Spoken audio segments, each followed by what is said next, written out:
कर लेते हैं। पहला हैबिट इसमें कि यदि जो ये है किसी विद्युत अपघट्य की चालकता को प्रभावित करने वाले कारक। माना विद्युत अपघट्य है ना, किसी विद्युत अपघट्य की चालकता को प्रभावित करने वाले कौन कौन से कारक होते हैं। मान लीजिए हम क्या कर रहे हैं, यहाँ पर हम क्या कर रहे हैं, विद्युत अपघट्य ले रहे हैं। कोई हमने क्या लिया, विलयन लिया, है ना, और इस विलयन में हमने इस विलायक लिया, उसमें क्या कर दिया, कोई विद्युत अपघट्य पदार्थ डाल दिया। क्या डाल दिया, विद्युत अपघट्य पदार्थ। तो कहता है कि जो विद्युत अपघट्य पदार्थ है, जब हमने इसमें मिला दिया इस विद्युत अपघट्य पदार्थ को, तो कौन से ऐसे कारक हैं जो इसकी चालकता को प्रभावित करेगा, है ना, इसकी चालकता को कौन सी चीजें प्रभावित करेगी। तो पहला इसमें है, वह है विद्युत अपघट्य की प्रकृति। पहला क्या होगा, विद्युत अपघट्य की प्रकृति। जो विद्युत अपघट्य है उसका नेचर कैसा है, तो पहला कारक हमारे पास ये होगा, विद्युत अपघट्य की प्रकृति। ये पहला कारक होगा कि जो विद्युत अपघट्य है उसकी प्रकृति कैसी होगी। आप लोगों को आवाज तो आ रही है ना,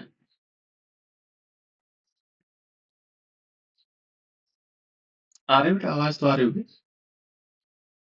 यस सर। तो पहले हमें देखना होगा कि जो विद्युत अपघट्य है उसकी प्रकृति कैसी है।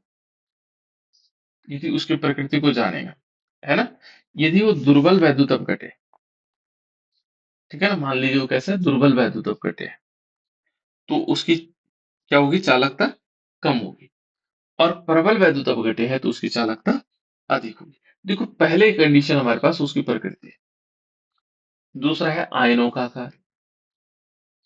ये देखेंगे, मान लीजिए हमने कहा ये वही कैसे कैसे प्रभावित करेगी, चालकता कैसे प्रभावित करेगी। तो जो आयनों का आकार है, किसका आकार, आयनों का। जब भी क्या होता है बेटा, जो ये विद्युत अपघट्य है, आयनों का जो आकार होगा,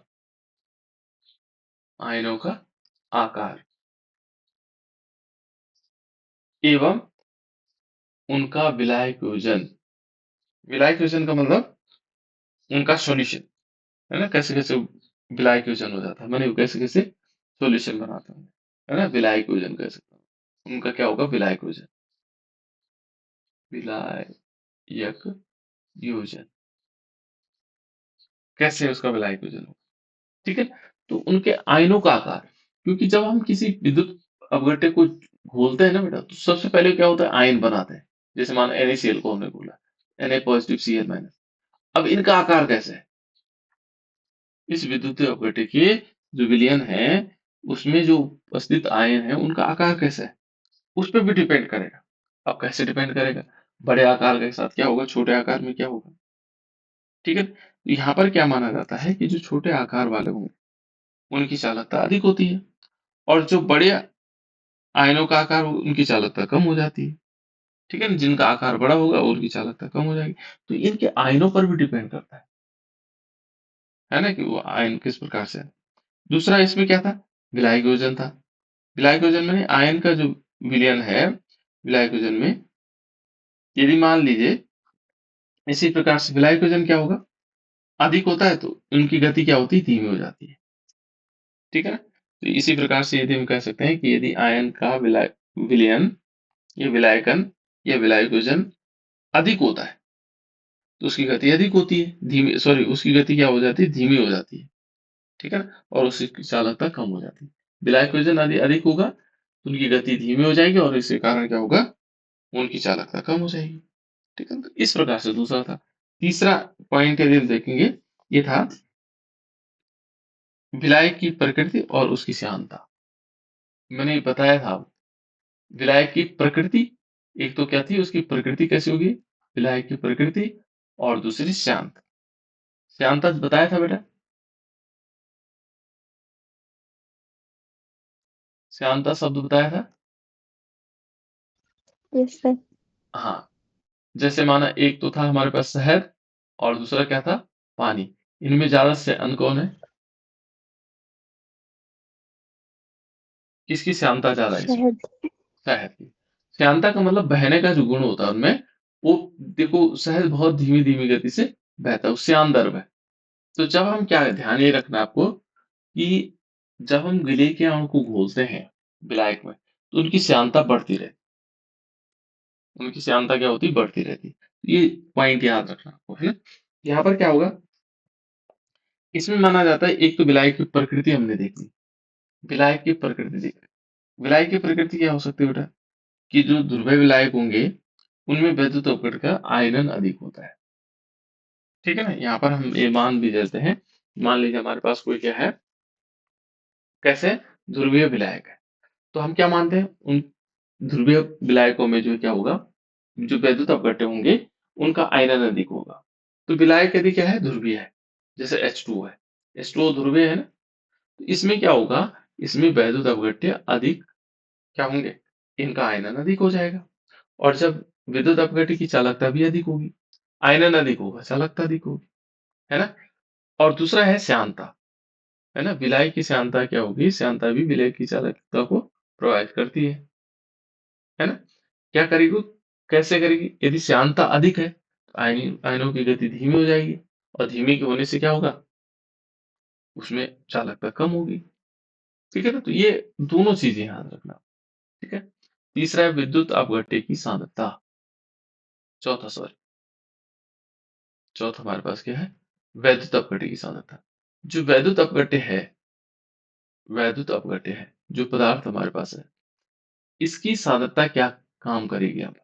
ठीक है।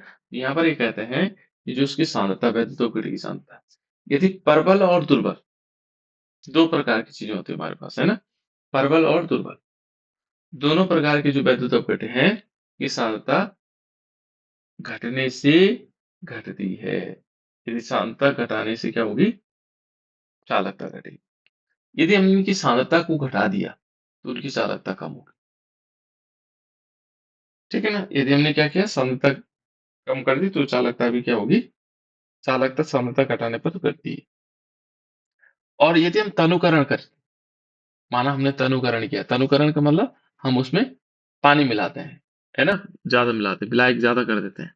तो तनुकरण पर पहले हम क्या देखेंगे, प्रति इकाई आयतन में विद्युत धारा ले जाने पर आयनों की संख्या घटती है। जैसे हम तनुकरण करेंगे तो क्या होगा, विलायक के अणु की संख्या, की आयनों की संख्या घटेगी, और चालकता का मान घटता है, उससे चालकता मान घटेगा, है ना? तो यहाँ पर हम सिंपल एक शब्द में पहुंच सकते हैं कि मोलर चालकता का मान सांद्रता घटने पर, सांद्रता घटाने पर, यदि हम सांद्रता का तनु करने पर, है ना? तो यहाँ पर मोलर चालकता अलग चीज है बेटा, चालकता अलग है और मोलर चालकता अलग है ना? तो मोलर चालकता का मान बढ़ेगा और चालकता का मान घटेगा। ठीक है, मोलर चालकता का मान बढ़ेगा और चालकता का मान घटेगा। तीसरा है, पांचवा हमारे पास है ताप। ताप का क्या प्रभाव पड़ेगा? देखो, ताप बढ़ाने पर चालकता का मान बढ़ता है, ये तो निश्चित है। ताप बढ़ाने पर क्या होगा, चालकता का मान बढ़ेगा, और जब ताप बढ़ाने पर चालकता का मान बढ़ने पर क्या होगा, आयनों की गति बढ़ेगी, और आयनों की गति जब बढ़ती है तो श्यानता घटती है और चालकता का मान में वृद्धि होगी। तो यहाँ पर ताप बढ़ाने पर क्या होगा, ताप बढ़ाने पर चालकता बढ़ेगी। ये चार पांच पॉइंट आपको याद रखने, याद रहेंगे चार पांच पॉइंट। ठीक है। ये देखो नंबर एक क्या है, देखो ये है वैद्युत अपघट्य की प्रकृति। दुर्बल वैद्युत अपघट्य क्या होगी, की चालकता कम, और प्रबल वैद्युत अपघट्यों की चालकता अधिक होती है। एक तो ये पॉइंट हो गया। दूसरा क्या होगा, आयनों, जो छोटे आयन होंगे बेटा उनकी चालकता क्या होती है, अधिक होती है, और बड़े जो आयन होंगे उनकी चालकता कम होती है। छोटे आयन होंगे चालकता अधिक, और बड़ों की कम, है ना?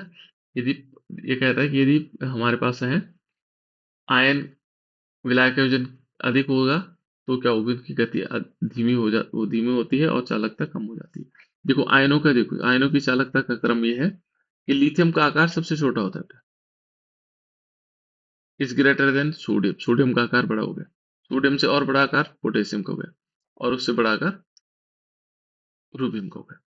और इनके जलयोजित यानी कि आयनों की चालकता का क्रम क्या होगा, जलयोजित लिथियम का सबसे सबसे कम, सोडियम सबसे ज्यादा इसका, जल योजित अलग चीज है ना। तो ये दूसरे वाले कंडीशन में आ जाएगा। तीसरा यदि देखेंगे, तीसरा हमारे पास क्या है, विलायक की प्रकृति और श्यानता।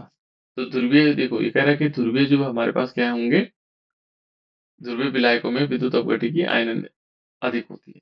तो अब ध्रुवीय विलायकों में मान के चलेंगे कि आयनन अधिक होगा, आयनन अधिक होगा तो उसकी चालकता अधिक होगी। ठीक है। तो श्यानता सिंपल है बेटा, श्यानता जो है उसमें गति कम हो जाती है, इसलिए जो है उनकी कंडीशन अलग रहती है। ठीक है। यहाँ पर देखो विद्युत अपघटन की सांद्रता प्रबल एवं दुर्बल दोनों प्रकार के वैद्युत अपघटनों की चालकता सांद्रता घटने पर घटती है। बस ये याद रखना आपको, है ना। ताप देखो, यहाँ पर ताप कह रहे हैं, ताप बढ़ाने पर चालकता का मान बढ़ता है। ठीक है ना।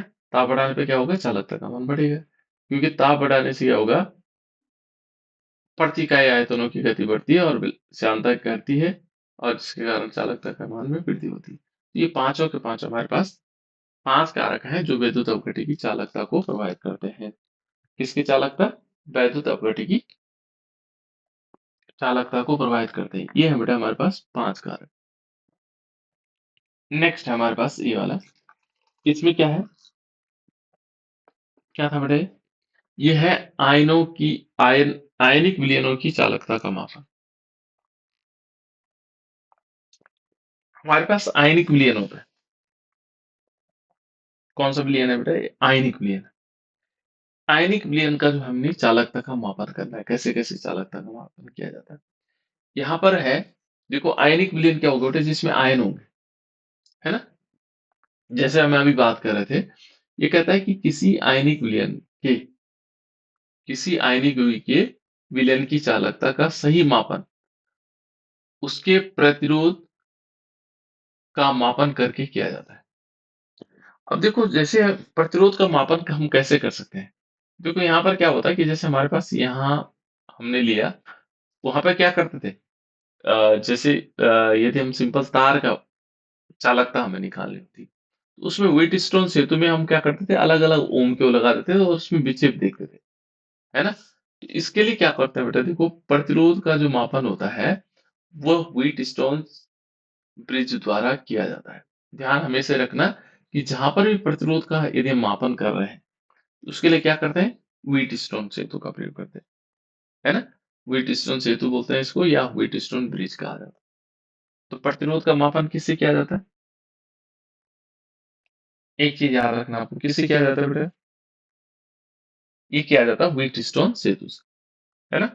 व्हीटस्टोन सेतु किस प्रकार से हो सकता है, वो एक प्रकार से डिब्बा टाइप का आता है, उसमें की होती है बेटा अलग अलग, है ना। उन की को डीप किया जाता है। लेकिन यदि हम यहाँ पर वैसे देखें, थ्योरेटिकल रूप में देखें, तो व्हीटस्टोन सेतु को हम इस प्रकार से मान सकते हैं कि यहाँ पर चार प्रतिरोध होते हैं, एक अज्ञात प्रतिरोध लेते हैं और तीन जो है हमारे पास ज्ञात होते हैं, उससे आ जाता है। जैसे मान लीजिए एक यहाँ पर, एक यहाँ पर, ऐसे करके हमने चार प्रतिरोध लेने हैं, जैसे एक ये ले लिया, एक प्रतिरोध ये हो, एक प्रतिरोध हमने यहाँ पर हो, और इसको ऐसे करके दूसरे से जोड़ लेते हैं। व्हीटस्टोन से तो आप फिजिकली देखोगे तो थोड़ा चेंजेज होता है ना। दूसरा हम क्या करते हैं, यहाँ पर ऐसे एक प्रतिरोध, यहाँ पर मेरे हाथ से सही नहीं बन पा रहा, आप समझ रहे होंगे, और एक यहाँ से ऐसे ले लेते हैं, और बीच में इसमें लगाया जाता है गैल्वेनोमीटर, जी वाला। ठीक है, फिर इसको जोड़ दिया जाता है ऐसे करके, चार इसमें प्रतिरोध होते हैं, है ना। और इन चार प्रतिरोधों में से तीन तो ज्ञात होते हैं, तीन क्या होते हैं, ज्ञात होते हैं। इससे प्रतिरोध का मापा जाता है, किससे, व्हीटस्टोन से। तो यहाँ पर हमने एक प्लग लगा दी, कुंजी लगा दी, है ना, और यहाँ पर लगा दी बैटरी, इसमें विद्युत धारा बहती है ऐसे करके, ठीक है ना, विद्युत धारा ऐसे। और इसमें क्या करते हैं कि जैसे यहाँ पर लगाते हैं परिवर्तनीय प्रतिरोध, परिवर्तनीय प्रतिरोध का मतलब इसको चेंज करते रहेंगे, परिवर्तनीय प्रतिरोध लगाएंगे यहाँ पर इस टाइप से। यहाँ पर जो होगा, इसको मान लीजिए R1 मान लेते हैं, जिसको हम परिवर्तित करते रहेंगे, और यहाँ पर होगा R2, जो क्या होगा, अज्ञात होगा, ये अज्ञात प्रतिरोध होगा, हमें मालूम नहीं कि इसका प्रतिरोध कितना है, ठीक है ना। और यहाँ पर होगा R3 और यहाँ होगा R4, ये प्रतिरोध, ये दोनों ज्ञात है ना। इस प्रकार से हम क्या कर लेंगे, व्हीटस्टोन सेतु में लगा लेते हैं। ये एडजस्टमेंट होता है बेटा व्हीटस्टोन सेतु, क्योंकि यहाँ तार के रूप में नहीं होगा। यहाँ पर यदि हम तार के रूप में लेंगे तो तब प्रतिरोध ज्ञात करना, सीधे इससे कनेक्ट करो इसको। लेकिन इसको क्या करते हैं हम, यहाँ पर एक सॉल्यूशन लेते हैं और उस सॉल्यूशन में एक पार्ट यहाँ डीप करते हैं और ये वाला पार्ट यहाँ लगा देते हैं, और इस सॉल्यूशन का हम प्रतिरोध ज्ञात करते हैं। ऐसे करके करते हैं यहाँ पे, है ना। तो यहाँ पर क्या किया जाता है, ये कहता है कि किसी आयनिक यौगिक के विलयन का की चालकता, है ना, विलयन की चालकता का सही मापन जो है हम क्या करते हैं, उसके प्रतिरोध के मापन करके करते हैं। तो इसका प्रतिरोध हमें मालूम हो जाएगा तो हम इसकी चालकता हम ज्ञात कर सकेंगे, है ना। और प्रतिरोध का मापन हमेशा ध्यान रखना, प्रतिरोध का मापन किसके द्वारा होता है, व्हीट स्टोन ब्रिज के द्वारा किया जाता है। ये व्हीट स्टोन ब्रिज है बेटा, जिसके द्वारा हम क्या करेंगे, प्रतिरोध का मापन करेंगे, याद रखना आपको, है ना। और प्रतिरोध देखो, ये कहता है कि प्रतिरोध को फिर चालकत्व और चालकता में परिवर्तित किया जाता है। इसको क्या करते हैं, पहले चालकत्व में और फिर चालकता में परिवर्तित किया जाता है ना। प्रतिरोध के व्युत्क्रम को क्या कहते हैं बेटा, प्रतिरोध के व्युत्क्रम को क्या कहा जाता है, बताओ जल्दी से बताओ। अभी हमने थोड़ी देर पहले बात की थी इसमें, प्रतिरोध के व्युत्क्रम को हम क्या बोलते हैं, चालकत्व। हाँ क्या बोलते हैं उसको, चालकत्व। उसको किससे दिखाते हैं, जी से, कैपिटल जी। बिल्कुल, वेरी गुड। इसको हम दिखाते हैं बेटा कैपिटल जी से दिखाते हैं, है ना। तो यहाँ ध्यान रखना, यानी कि अब हम चालकत्व निकाल सकते हैं इससे। देखो चालकत्व ठीक है ना, और फिर उसकी चालकता भी ज्ञात कर सकते हैं। उसकी चालकता, चालकता को किससे दिखाते हैं, चालकता क्या होता है बेटा, को बता सकते हैं चालकता। कप्पा हम्म, कप्पा से आवाज नहीं आ रही बेटा, क्लियर बताने की। प्रतिरोधकता का विक्रम। हाँ, जो प्रतिरोधकता का व्युत्क्रम होगा, है ना, प्रतिरोधकता का व्युत्क्रम, है ना। तो इसका व्युत्क्रम क्या होगा, नहीं, प्रतिरोधकता, हाँ सही कह रहे हैं, प्रतिरोधकता, है ना। प्रतिरोध का भेद करूं तो ये हो जाएगा। अब देखो यहाँ पर हमारे पास क्या आ गए, ये दो चीजें हो गई, है ना, इनको हम परिवर्तित किया जा सकता है। इससे हम व्हीटस्टोन ब्रिज है, क्योंकि यहाँ पर परिवर्तित ओम है। कभी हम 2 ओम लगाएंगे, यहाँ पर 4 ओम कर देंगे, 6 ओम कर देंगे, ऐसे ये परिवर्तित है, इसको हम परिवर्तित कर सकते हैं। यहाँ क्या अज्ञात है, तो P, इसको इसके फॉर्मूले के आधार पर PQ/RS से हम ज्ञात कर सकते हैं, है ना। इसके आधार पर हम यहाँ पर आराम से इसका क्या निकाल सकते हैं, चालकता निकाल सकते हैं। तो ये व्हीटस्टोन ब्रिज है, जिसके आधार पर हम क्या कर सकते हैं, उसकी चालकता को ज्ञात कर सकते हैं। ठीक है, तो ये आगे बेटा, इसके बाद क्या कहते हैं, देखो यहाँ पर परिवर्तित किया जाता है और इसी क्या होगा, इस प्रकार क्या होगा, प्रतिरोध का मापन के मापन में कुछ कठिनाइयां भी आती है इसमें। जैसे क्या रहा है कि प्रथम यहाँ की दिष्ट धारा प्रभावित करने के पर विलयन का संगठन की सांद्रता बदल जाती है। दिष्ट धारा जानते हैं आप लोग, जिसको हम डायरेक्ट करंट कहते हैं, ठीक है ना। जैसे दो प्रकार की लाइट होती है बेटा, एक अल्टरनेट करंट होता है और एक क्या होता है, डायरेक्ट करंट होता है ना। तो इसमें जो दिष्ट धारा होती है, इसमें क्या नहीं होता है, प्रतिरोध इस प्रकार से मूवमेंट नहीं करता, ठीक है ना। और ये इसमें क्या होता है कि इसमें मूवमेंट करता है, ऐसे ऊपर नीचे जाता है, यानी कि 1 सेकंड में 50 बार जलता है और बंद होता है, यानी कि बार बार झपकता है। तो ये डीसी करंट होता है, इसलिए इसमें एसी करंट में झटका लगता है, इसमें नहीं लगता डीसी, है ना। तो जो ये कहता है कि जो दिष्ट धारा है में प्रभावित करने पर विलयन का जो संगठन है वो बदल जाता है, उसकी सांद्रता क्या हो जाती है, बदल जाती है। तो पहला कारण ये कह रहा है कि यह पहला है कि जब हम डीसी करंट डालते हैं तो उसमें क्या हो जाता है, संगठन की सांद्रता बदल जाती है ना। इस कठिनाई को दूर करने के लिए क्या किया जाता है, एसी करंट का प्रयोग किया जाता है। इसमें किसका प्रयोग किया जाता है, एसी का प्रयोग किया जाता है, ठीक है। अब एसी का प्रयोग करेंगे तो क्या होगा, कह रहा है तथा गैल्वेनोमीटर के स्थान पर हम क्या करते हैं, हेडफोन का यूज करते हैं। यदि गैल्वेनोमीटर तो जल जाएगा, गैल्वेनोमीटर तो हमेशा क्या होता है, डीसी करंट के लिए होता है ना। तो यहाँ पर हम क्या करते हैं, उसके लिए हेडफोन का यूज करते हैं या का संसूचक डिटेक्टर, जो इसका संसूचक डिटेक्टर के रूप में प्रयोग किया जाता है। ठीक है। दूसरी कठिनाई क्या होती है इसमें, क्या होगा कि विलयन को सेतु से क्या होगा, किसी धात्विक चालक द्वारा नहीं जोड़ा जा सकता है ना। धात्विक चालक द्वारा हम इसको नहीं जोड़ सकते हैं। सेतु जैसे हमने कहा, सेतु धात्विक जो हम विलयन सेतु होता था ना, उसको हम क्या करते थे, धातु के तार से हम जोड़ सकते थे। लेकिन यहाँ पर क्या करते हैं, हम केसीएल से जोड़ते थे, पोटेशियम क्लोराइड। ये क्या कहना चाह रहा है, ये कह रहा है कि दूसरी कठिनाई तो होती है कि विलयन को सेतु, जो विलयन को सेतु की से किसी धात्विक चालक द्वारा नहीं जोड़ा जा सकता है ना। और इस कठिनाई को दूर करने के लिए क्या करते हैं, विशेष प्रकार के पात्र बनाए जाते हैं, जिन्हें क्या कहते हैं, चालकता सेल कहते हैं। इनको चालकता सेल में उपयोग किया जाता है। तो इनकी दो कठिनाई हुई और दोनों कठिनाइयों को इन्होंने दूर भी किया। ठीक है। अब देखो बेटे, यहाँ पर हमारे पास ये तो आगे इसकी जो कंडीशंस थी। अब दूसरा कहता है कि जो चालकता होता है, चालकता सेल में क्या होगा, प्लेटिनम के 2 इलेक्ट्रोड होंगे। जैसे हम अलग अलग इलेक्ट्रोड कॉपर और जिंक लेते थे, है ना। यहाँ पर क्या है, जो चालकता सेल में क्या होंगे, जो प्लेटिनम के 2 इलेक्ट्रोड होंगे। प्लेटिनम के होंगे जिन पर क्या होगा, प्लेटिनम ब्लैक की परत चढ़ी होगी। इन पर क्या होगी, प्लेटिनम की परत चढ़ी होगी। ठीक है ना। और प्लेटिनम ब्लैक में क्या होगा, वास्तव में सूक्ष्म विभाजित होता है। प्लेटिनम बहुत छोटे छोटे कणों में विभाजित होते हैं, के कण होते हैं, है ना। जिन्हें क्या होगा, जिन्हें विद्युत रासायनिक विधि द्वारा प्लेटिनम लवण में अपचयन द्वारा प्लेटिनम की इलेक्ट्रोड में निक्षेपित किया जाता है। इनको क्या होगा, प्लेटिनम जो लवण होगा निक्षेपित होकर के क्या होगा, प्लेटिनम इलेक्ट्रोड पर क्या होंगे, जमा हो जाएंगे। ठीक है ना। इन इलेक्ट्रॉनों के बीच की दूरी क्या होगी, अब जैसे देखो, पहले क्या होता था कि इलेक्ट्रोडों के बीच की दूरी यहाँ पर क्या होंगी, यहाँ पर जो, जैसे मान लीजिए एक इलेक्ट्रोड है प्लेटिनम का, दूसरा इलेक्ट्रोड ये है। तो इन इलेक्ट्रॉनों के बीच की जो दूरी होगी बेटा, यहाँ से उसको हम दिखाते हैं एल से। ठीक है ना।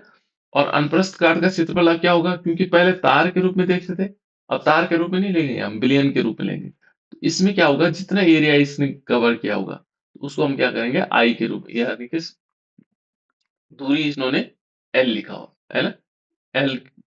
और इनके अनप्रस्थ काट का क्षेत्रफल ए हो गया, ये एल है बेटा, और ये हमारे पास ए हो, है ना। तो ये कहता है कि विलयन के लिए प्रतिरोध किस प्रकार से होगा, तो आर इज इक्वल टू हमारे पास होगा रो और एल अपॉन ए होगा, है ना। इसको हम क्या कर सकते हैं, वन अपॉन, देखो वन अपॉन रो को इन्होंने अलग लिखा और ए अपॉन, यहाँ पर वन अपॉन आर के लिखा बेटा, है ना, वन अपॉन आर के, तो ये सारी चीजें परिवर्तित हो जाएंगी। तो यहाँ पर आएगा हमारे पास आर इज इक्वल टू, हमारे पास होता है रो, और यहाँ पर आएगा एल अपॉन ए। लेकिन यदि हम वन अपॉन आर के लिए याद करते हैं, तो यहाँ पर आएगा वन अपॉन रो, है ना, और यहाँ पर आएगा ए अपॉन, ए उल्टा हो जाएगा, ए अपॉन एल हो जाएगा। तो ये one upon row is equal to क्या होता है, कप्पा। इसको हम कप्पा के रूप में लिखते हैं, और ए अपॉन एल। यहाँ ये देखो बेटा, ये के, इसको हम क्या लिख सकते हैं, जो वन अपॉन आर है वो जी के बराबर होगा। जी बराबर हमारे पास आएगा, है ना, ये one upon r, one upon r क्या हो जाएगा, ये जी हो जाएगी, ये वन अपॉन आर जी हो गया। ठीक है ना। कप्पा पहले से था, ये आ जाएगा। इसको हम कप्पा इज इक्वल टू, जो हमारे पास आएगा, kappa is equal to G into L upon E हो जाएगा। ये फॉर्मूले बन जाते हैं इसके। ठीक है ना। ये सिंपल है, मैथमेटिकली पोर्शन है। थोड़ा सा अलग टाइप के हैं बेटा, क्योंकि यहाँ पर हमें ध्यान रखना होगा, क्योंकि यहाँ पर हम क्या कर रहे हैं, किसी वैद्युत अपघट्य के लिए निकाल रहे हैं। ठीक है ना, इसकी चालक तो हमने क्या किया कि जो आयनिक विलयन है, आयनिक विलयन में यदि हम चालकता निकालेंगे, तो चालकता क्या होगा, कप्पा इज इक्वल टू क्या होगा हमारे पास, ये फॉर्मूला हो जाएगा इसका लास्ट में, कि जो हमारे पास चालकता है, kappa is equal to capital G into L upon A के बराबर। ठीक है ना, इस प्रकार से आएगा। अब एक और है बेटा इसमें, ये कहता है चालकता सेल और सेल स्थिरांक,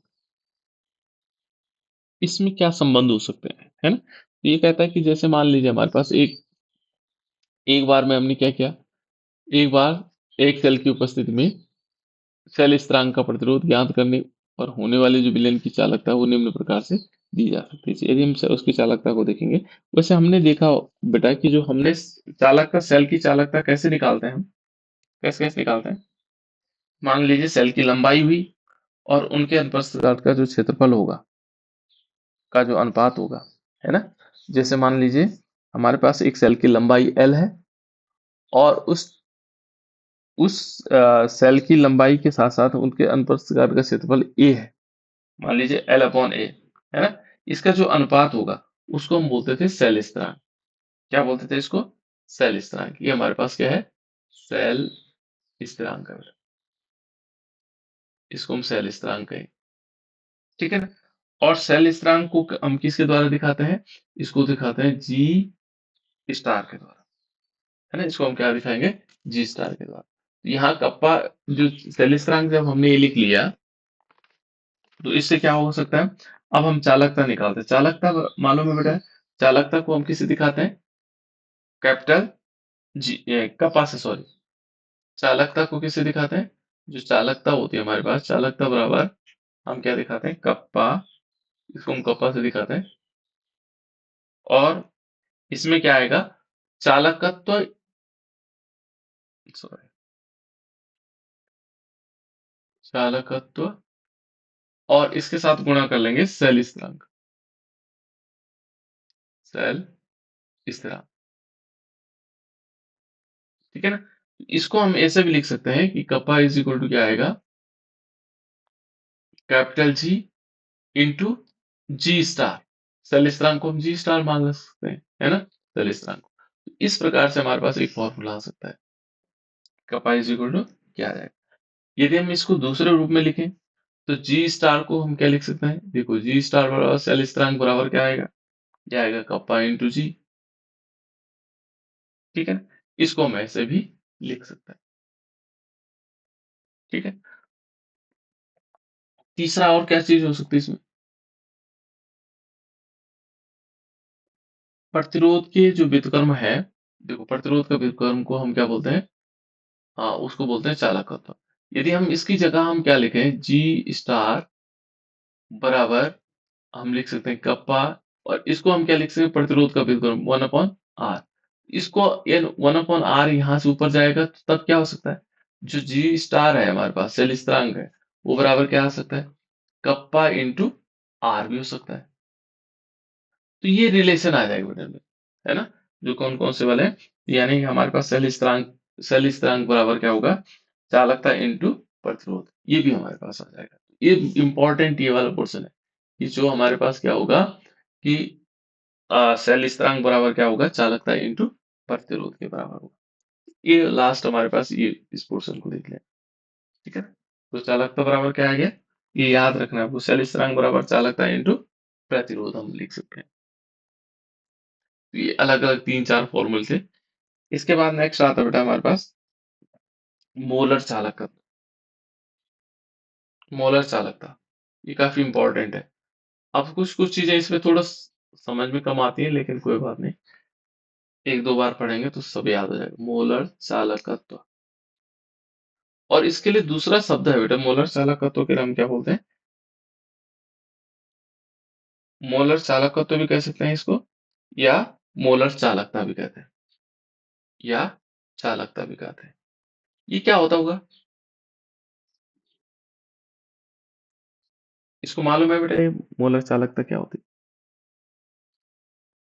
ये सिंपल है। हम क्या करेंगे? एक मोल वैद्युत अपघट्य विलयन लेंगे।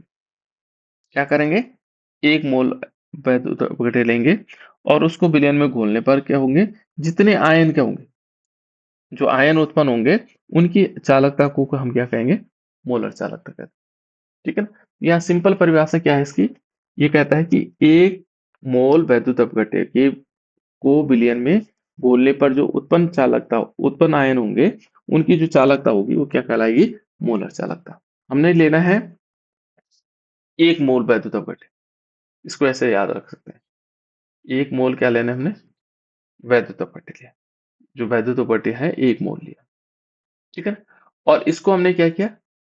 विद्युत अपघट्य, सॉरी, ठीक है। 1 मोल क्या लिया बेटा हमने? वैद्युत अपघट्य लिया। और इसका हमने क्या किया? विलयन बनाया। और इससे जो उत्पन्न क्या हुए? आयन हुए। विलयन बनाया तो उसमें आयन बनेंगे, ठीक है ना? तो आयनों की जो चालकता होगी, जो आयन उत्पन्न आयन जो होंगे, उनकी जो आयनों की जो आयन उत्पन्न होंगे, उनकी जो चालकता होगी, उनकी जो क्या होगी? चालकता होगी, उसी को हम क्या करेंगे? मोलर चालकता। तो इसको परिभाषा के रूप में हम सिंपली लिख सकते हैं कि 1 मोल वैद्युत अपघट्य को विलयन में घोलने पर उत्पन्न आयनों की जो चालकता होगी, को हम क्या बोलेंगे? मोलर चालकता। ठीक है ना? उसको हम क्या बोलेंगे? मोलर चालकता। ठीक है? जैसे हमारे पास क्या हो गया? मोलर चालकता को जो दिखाते हैं बेटा, वो लैम्डा एम से दिखाते हैं, इस प्रकार से। लैम्डा हम तो कहीं पर ऐसे भी लिखा था, ठीक है? तो ये दोनों एक ही चीज है, ये मोलर चालकता को दिखाए। और मोलर चालकता इज इक्वल टू, हमेशा ध्यान रखना, मोलर चालकता बराबर होगा kappa into v. Kappa into v, ठीक है ना? इस प्रकार से हम इसको दिखा सकते हैं। तो ये हमारे पास आ जाएगा बेटा। ये क्या है? मोलर चालकत्व परिभाषा हो जाएगी, ठीक है? इसका जो मात्रक होता है वो क्या होता है बेटा? इसका मात्रक होगा सीमेंस मीटर स्क्वायर पर मोल। मोल इन, ये इसका क्या होगा? मात्रक हो जाएगा, ठीक है? तो ये मोलर चालकत्व हो गई। इसकी डेफिनेशन बहुत बार पूछी जाती है, ठीक है? मोलर चालकत्व की डेफिनेशन क्या होगा?